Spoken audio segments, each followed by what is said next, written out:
10 أيام ما غسلتش شعري.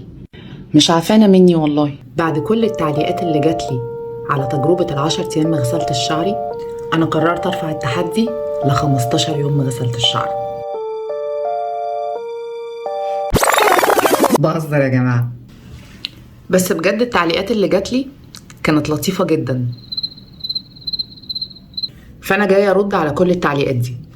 أول حاجة، فروة الراس الجافة إفراز الدهون فيها ضعيف جدا ويكاد يكون منعدم، فغسل الشعر الجاف كتير بيضره أكتر ما بيفيده، ولو قعد مدة طويلة ما اتغسلش ولا بيعمل ريحة ولا شعر خشابي ولا أي حاجة من اللي اتكتبت دي. تاني حاجة وأهم حاجة، مش كل حد مش قادر يهتم بنفسه يبقى كسلان أو مش نظيف. ساعات الموضوع بيبقى أكبر وأصعب من كده بكتير، وهو الاكتئاب، ربنا ما يكتبه على حد.